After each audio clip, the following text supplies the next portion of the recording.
इसी सुकेश चंद्रशेखर ने पिछले हफ्ते भी तिहाड़ जेल से एक खत लिखा था। इस खत में उसने लिखा था कि अगर कोई उसे ठग या जालसाज कहेगा तो वो उसके खिलाफ मानहानि का मुकदमा दायर करेगा।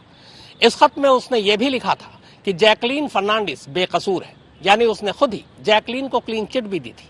इतना ही नहीं, इस खत में उसने जैकलीन के साथ अपने रिश्ते का भी खुलासा किया था।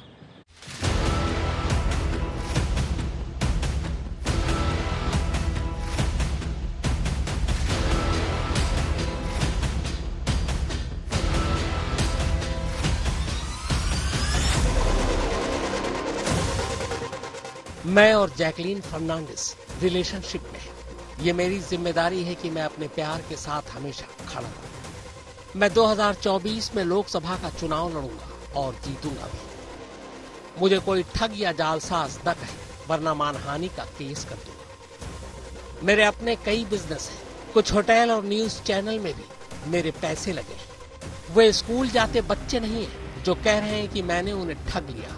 सब पढ़े लिखे और ऊंची पहुंच वाले लोग हैं।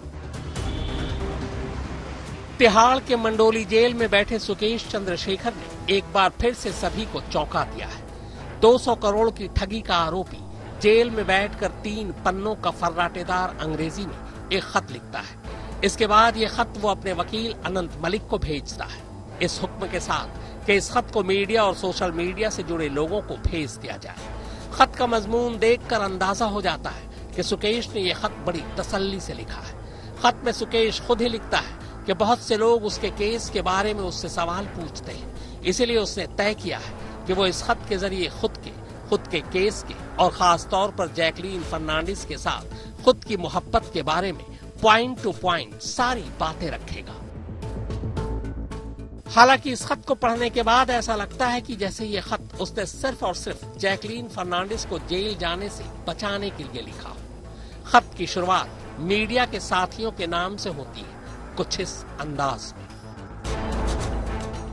डियर मीडिया फ्रेंड, पिछले कई दिनों से मीडिया के हमारे कई दोस्त हमारे उस केस के सिलसिले में जानकारी हासिल करना चाहते हैं। हमसे लगातार इस बारे में पूछ भी रहे कि हमारा केस कहां तक पहुंचा और उसमें अब क्या हो रहा है। असल में उन सभी का मतलब यह है कि जब भी मुझे कोर्ट में पेश किया जाता है तो मुझसे क्या क्या और कैसी कैसी बातें पूछी जाती है। इसी सिलसिले में हमने ये नोट तैयार करने का फैसला किया है ताकि सारी बातें पॉइंट टू पॉइंट आपको पता चल सके। सुकेश ने 3 पन्नों के अपने इस खत में पॉइंट टू पॉइंट कुल 5 पॉइंट रखे हैं। पहले पॉइंट में वो खुद पर लगे इल्जामों पर सफाई देता है, कुछ इस तरह।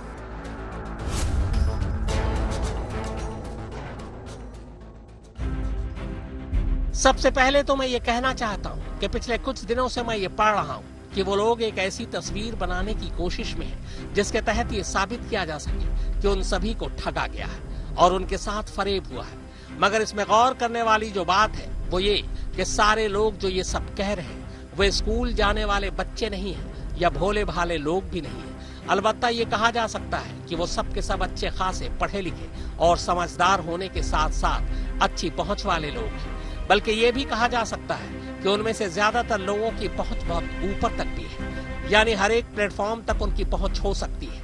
ऐसे में इतने रुतबे वाले लोगों के बारे में क्या ये कहना सही होगा कि ये सारे लोग आंख बंद कर किसी फरेब या झांसे में आ गए? आपकी स्थिति और परिस्थिति को देखते हुए मेरा एक आग्रह है कि उन तमाम लोगों की सच्ची कहानी सामने लाने की कोशिश कीजिए जिन्हें तथाकथित शिकार बताया जा रहा है। जहां तक अदालत का सवाल है तो उसे तो सबूत चाहिए, न कि किसी शिकार की मासूम सी तस्वीर। हम उस दौर में जी रहे हैं जहां सच्ची कहानियों की अहमियत है। यहाँ पर सुकेश उल्टे उन लोगों पर उंगलियां उठा रहा है जो पीड़ित है, यानी ठगी का शिकार हुए हैं। सुकेश की दलील यह है कि इतने पढ़े लिखे रसूखदार और ऊंची पहुंच वाले लोगों को कोई इतनी आसानी से कैसे अपना शिकार बना सकता है। इतना ही नहीं, वो मीडिया से इन पीड़ित या शिकार लोगों की सच्ची कहानी सामने लाने को भी कहता है। इसके बाद सुकेश खत में पॉइंट नंबर 2 लिखता है।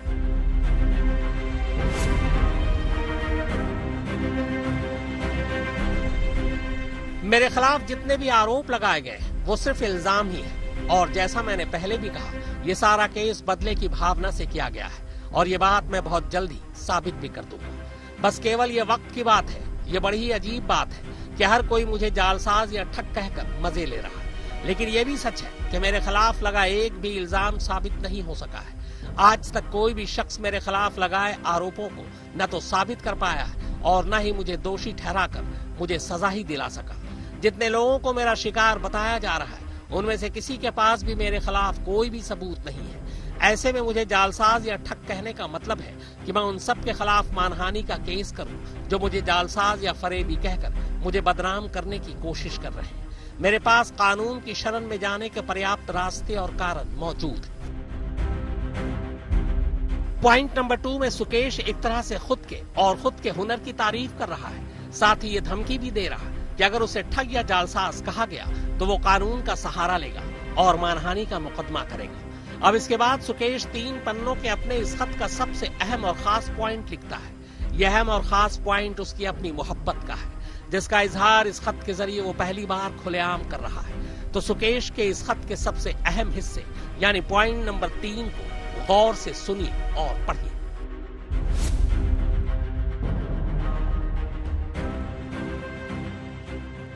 यह बड़े ही अफसोस और दुर्भाग्य की बात है कि जैकलीन फर्नांडिस को पीएमएलए केस में आरोपी बनाया जा रहा है। मैं ये बात पूरी तरह से साफ कर देना चाहता हूँ कि मैं और जैकलीन फर्नांडिस रिलेशनशिप में हैं और मैंने उसे और उसके परिवार के लोगों को तोहफे दिए हैं। इसमें उसका क्या कसूर? उसने मुझसे कभी कुछ नहीं मांगा सिवाय प्यार के।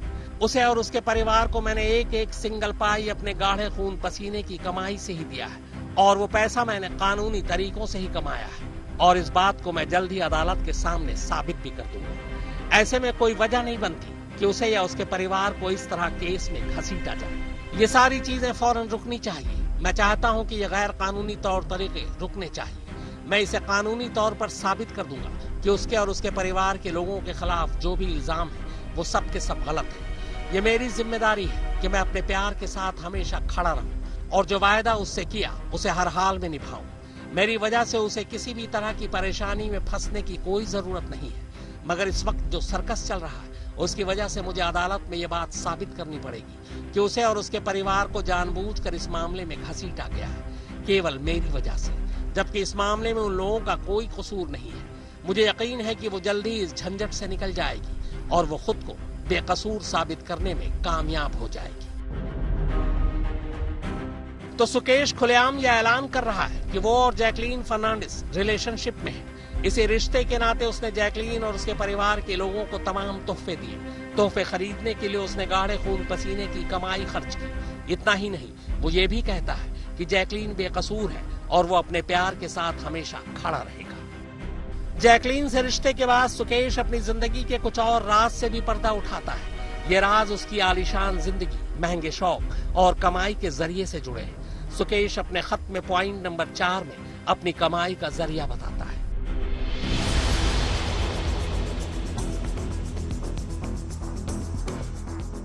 मैंने देखा कि कुछ सवाल हैं जिनका ताल्लुक मेरे कारोबार से है और जिनका जिक्र चार्जशीट में भी किया गया है। लिहाजा मुझे ये बात साफ करनी है कि इंडोनेशिया की कोयला खदान में मेरी हिस्सेदारी थी। इसके अलावा कुछ होटलों में और न्यूज चैनल में भी मैं साझीदार था, जिनका बाद में मैंने सौदा कर दिया। कॉरपोरेट घरानों के लिए लॉबिंग का काम करते हुए मैंने हथियारों और रक्षा क्षेत्र के कई ठेके भी लिए।